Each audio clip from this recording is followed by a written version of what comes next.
Masih berikutnya pemirsa, seperti apa kemudian strategi dari SDP untuk menghadapi lonjakan penumpang kapal laut di arus balik Lebaran tahun ini. Kita sudah terhubung dengan Corporate Secretary PT ASDP Indonesia Ferry, yakni sudah ada Ibu Windy Andale melalui sambungan virtual. Selamat sore, Mbak Windy.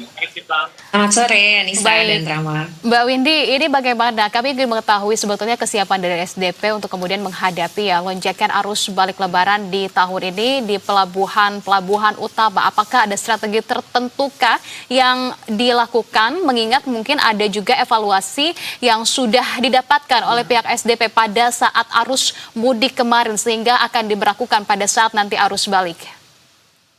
Ya, baik. Kami di SDP tentunya melakukan persiapan yang cukup optimal untuk menghadapi lonjakan arus mudik di tahun ini, khususnya di Pelabuhan Bakauheni, di mana untuk prediksi di angkutan arus balik ini memang salah satu pelabuhan yang kita prediksi akan mengalami peningkatan itu adalah lonjakan traffic dari Sumatera menuju ke Jawa. Berbagai hal kami persiapkan, termasuk juga koordinasi intens dengan para stakeholders terkait, termasuk juga dengan para regulator, agar memastikan kesiapan dari aspek fasilitas pelabuhan, kapal maupun petugas, sekaligus pola operasi ini bisa berjalan dengan optimal. Kami memastikan kehandalan armada dan juga ketersediaan kapal-kapal yang memang handal untuk melayani para pemudik serta kesiapan dari pelabuhan baik dari sisi kapasitas maupun dari sisi layanannya. Kami juga memastikan kesiapsiagaan petugas di seluruh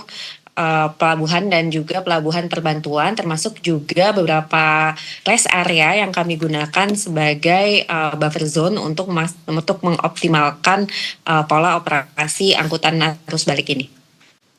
Baik, Mbak Windy, kalau kita tadi mengutip juga pernyataan Anda bahwa trafiknya nanti akan berpusat di Sumatera dan juga Jawa ya Mbak. Sebenarnya kalau kita lihat lagi arus balik dan juga arus mudik tahun ini secara keseluruhan, Mbak Windy melihatnya update-nya seperti apa sih dibandingkan dengan tahun lalu? Ya, jadi kalau di kami memprediksinya untuk angkutan mudik tahun 2026 ini akan mengalami peningkatan. Prediksi kami untuk 15 lintasan pantauan nasional, angkutan Lebaran akan meningkat sekitar 9%. Dan sejauh ini data realisasi yang terjadi juga cukup inline dengan apa yang kami prediksi ini. Terdapat peningkatan antara angkutan Lebaran tahun 2026 jika dibandingkan dengan periode yang sama di 2025. Oke. Nah, Mbak Windy, selain itu kami juga mendapatkan laporan begitu ya dari reporter kami bahwa saat ini pun ketika melakukan pembelian tiket begitu sehingga memang para penumpang ini tidak lagi bisa memilih pintu mana yang akan kemudian mereka masuki begitu ya. Ini menjadi salah satu strategi untuk kemudian bisa memecah kepadatan di sejumlah titik-titik tertentu saja di beberapa pelabuhan. Sebetulnya seberapa efektif strategi tersebut sampai dengan saat ini catatannya? Ya, jadi memang kami dari mulai periode arus mudik kemarin untuk di Pelabuhan Merak dan juga Bakauheni kami berlakukan strategi khusus yaitu penerapan single tarif di mana tidak ada perbedaan harga untuk dua kelas layanan kami yaitu kapal reguler maupun kapal ekspres sehingga pengguna jasa nantinya dapat memilih layanan kapal ekspres yang kemudian akan didistribusikan secara merata ke seluruh dermaga yang tersedia di kedua pelabuhan tersebut, Merak dan Bakauheni. Nah, tujuannya memang adalah untuk memecah kepadatan di salah satu dermaga. Mungkin kalau biasanya pengguna jasa banyak lebih milih kapal ekspres, nantinya dengan penerapan strategi single tarif ini, kita bisa dengan lebih optimal mendistribusi kendaraan ke seluruh dermaga yang sedang beroperasi, sehingga kepadatan tadi lebih dapat terkelola dengan lebih baik. Ya. Ketika arus balik dan juga arus mudik seperti ini memang dari semua jalur ya, Anissa dan juga Mbak Windy, dari arus darat seperti ini, jalur darat dan juga jalur laut sebenarnya kuncinya salah satunya ini adalah distribusi kepadatan seperti itu ya Mbak Windy. Lantas apakah ini nantinya akan ada penambahan jumlah keberangkatan seperti untuk arus balik ini untuk juga sama-sama memecah kepadatan di hari-hari berikutnya nih Mbak Windy? Ya.